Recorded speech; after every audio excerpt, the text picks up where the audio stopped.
Right. Okay. అసలు ఏం జరుగుతోంది? ఇది నిజంగానే పొలిటికల్ ఎన్నికల వ్యూహంగా ప్రతిపక్షాలు బీఆర్ఎస్ ప్రభుత్వానికి వాటి బీఆర్ఎస్ ప్రభుత్వాన్ని విమర్శించడానికి ఒక అస్త్రంగా ఉపయోగించుకోవడం కోసమే ఈ కాళేశ్వరం తెర మీదకి వచ్చిందా? దీనిపైనే మాట్లాడదాము. స్టూడియోలో జాయిన్ అయ్యారు ఇప్పుడే దుర్గం రవీందర్ గారు, రాజకీయ విశ్లేషకులు. నమస్తే రవీందర్ గారు. మీ నోటీస్లో కూడా ఉంది. అసలు అంటే కాళేశ్వరం ప్రాజెక్ట్ని చాలా అత్యంత ప్రతిష్టాత్మకంగా ప్రపంచంలోనే ఇలాంటి ప్రాజెక్ట్ను కనీ విని ఎరుగని రీతిలో మేము కట్టాము అని చెప్పేసి చెప్తున్నారు.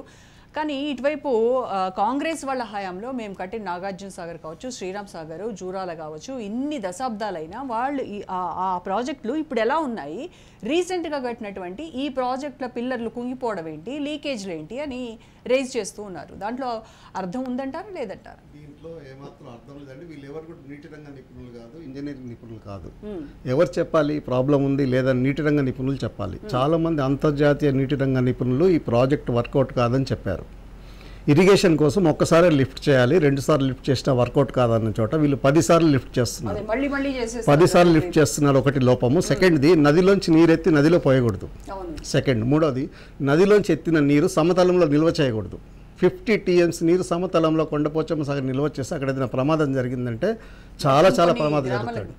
50 TMs అంటే చిన్న నీళ్ళకి చాలా ఎక్కువ పరిమాణంలో నీళ్ళండి. అందరు చెప్తున్న వీళ్ళు మేమే రైట్ అంటే వీళ్ళంతా రాజకీయ ప్రయోజనాల కోసం రాజకీయంగా ఉద్దేశాలతో మాట్లాడుతున్నారు. కానీ ఎవరు కూడా వీళ్ళెవరు నీటి రంగ నిపుణులు కాదు. మా పార్టీ చేసింది కాబట్టి రైట్, మా ముఖ్యమంత్రి చేశారు కాబట్టి రైట్. అరే మాకు కూడా ముఖ్యమంత్రి ఆయన, ఈ రాష్ట్రంలో ఉన్న వాళ్ళందరూ ముఖ్యమంత్రి. అయితే ఇక్కడ బీఆర్ఎస్ వాళ్ళు వెనకేసుకొస్తారు. కేసీఆర్ గారు ఆయన స్వయంగా వ్యక్తిగతంగా రీడిజైన్ లో ఆయన నిపుణుడు కాదండి, ఆయన నిపుణుడు కాదు. ఆయన చెప్పొచ్చు ఇట్లా ఉంటే ఎట్లుంటుంది. నాకు చేయాల్సింది నీటి రంగ నిపుణులు. అతనే ఫైనల్ చేసి అతను చేసిన మేరకు వీళ్ళందరూ పనిచేశారు. కానీ దాన్ని ఎవరు నీటి రంగ నిపుణులు డిజైన్ చేయలేదు.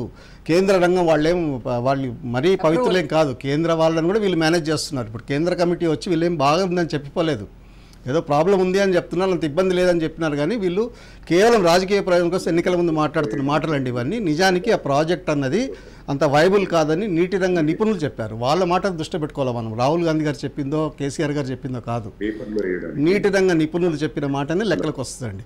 కనీసం థర్డ్ పార్టీ ఇంజనీర్లను పిలిచారా? పోనీ పొరుగు రాష్ట్రాల నుంచి ఒక మహారాష్ట్ర నుంచి ఒక ఇంజనీర్ని, ఐఐటి నుంచి ఒక సివిల్ ప్రొఫెసర్ని పిలిచి వాళ్ళతో కమిటీ వేయించాల్సింది ప్రతిపక్షం కూడా.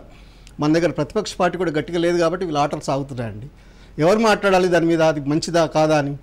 సరే, ముఖ్యమంత్రి గారు డిజైన్ చేశారు, మంచి ఉద్దేశమే అనుకుందాం కాసేపు. అది మంచిదా కాదని తేల్చాల్సింది వేరే వాళ్ళు కదా. మొత్తం అందరినీ తనకు అనుకూలంగా ఉండే కవులని, రచయితల భార్యలని తీసుకెళ్ళి అక్కడ చూపించి వాళ్ళతో కవిత్వం రాయగానే అది మంచిదైపోతుందా?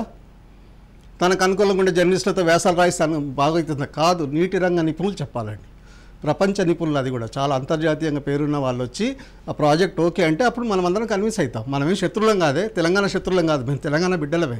అది వర్కౌట్ కాదని ఎందుకు చెప్తున్నామంటే, బీఆర్ఎస్ వాళ్ళు ఏదైతే కాళేశ్వరం ప్రాజెక్ట్ వల్ల 1,00,000 ఎకరాలకు సాగునీరు అందిందనేది ఖచ్చితంగా 1 ఎకరానికి కూడా రావట్లేదండి. ఆల్రెడీ ఉన్న ఇరిగేషన్ స్థిరీకరిస్తున్నారు వాళ్ళు.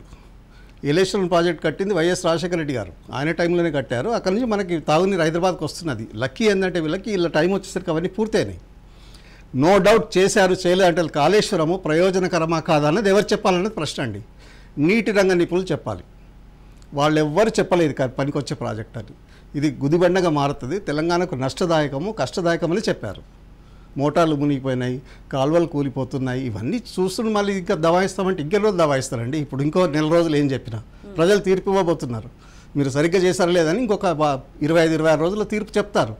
ఇంకో నెల తర్వాత మనమే మాట్లాడతాం మళ్ళీ అది పనికొచ్చేదా కాదా.